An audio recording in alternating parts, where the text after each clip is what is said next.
We actually think in the week ahead that the Brexit negotiations may not have too much impact on the markets. Tim Davis, Fathom Financial Consulting.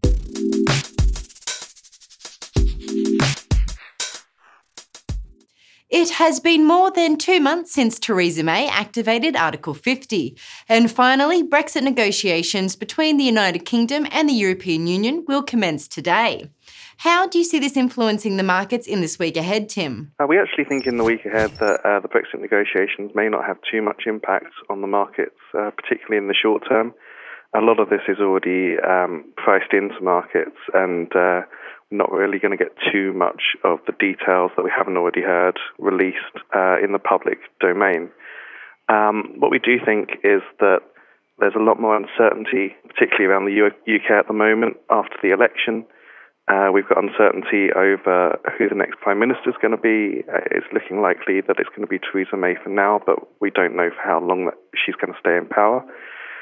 We've got more uncertainty over whether we're going to get a hard or a soft Brexit. And we've also got kind of more uncertainty over the UK in general.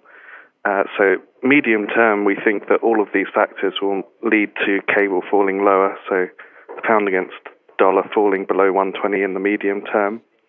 This isn't just all due to politics. We've also got our growth forecasts are below consensus expectations. We're looking for the uncertainty from Brexit to feed into the economy and slow down some consumption and investment growth there. We're also focused on the medium-term productivity issues in the UK. It doesn't appear to us at the moment that there is much that's going to improve the productivity output for the UK, and without improving that productivity, it's very difficult for the UK to grow at a faster rate than it has been. So all of these things should lead to sterling falling in the medium term, and we're looking for cable to fall below 120. Economic data from the United States have been falling short of economists' forecasts. Do you see this trend continuing into this week? And looking at the larger picture, do you think the US economy is looking for tough times ahead? Despite Donald Trump's comments, the economy is performing tremendously. Well, I think the data this week are a little bit less important than they have been recently. The main data out of the US this week will be the housing data. We've got new housing data and existing home sales as well. They should be a little bit less important for the medium-term outlook. We have seen recently that the hard data has underperformed, whereas soft data, so the surveys, the ISM, for example, have been doing pretty well. Looking ahead, we still expect the US to grow slightly faster than consensus expects.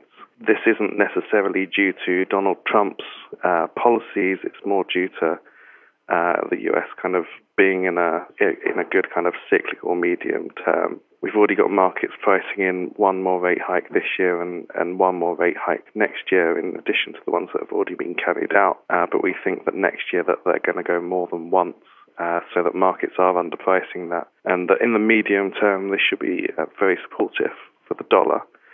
Having said all that, in the short term, there is still a little bit of possibility that we get more of an undershoot. And Tim, Euro area consumer confidence flash data for June is expected to increase to -3 on Thursday. Do you agree that confidence is increasing in the Euro area and that confidence is justified? So we're looking for Euro area to stay in a cyclical upturn over the next few months. We do think that confidence has rebounded, particularly after we've had the landslide election of Macron recently, and he managed to get that a very large majority in the legislative elections over the weekend. We think that that will continue over the next few months at least, and that markets have already priced quite a bit of this in, but there is a little bit further that they can go from here. The medium-term outlook for the euro area for us is a little bit less certain. We think that Germany is going to continue to grow strongly, and we do expect the German economy to hold up well, but we think that there's a few more question marks over the peripheral European nations in the medium term. The euro currency should be driven primarily by Germany, at least in the short term. So we think that the cyclical upturn will continue over the next few months. Thank you for joining us today, Tim. That's what to look out for in this week ahead, but be sure to keep checking back for our ongoing financial coverage.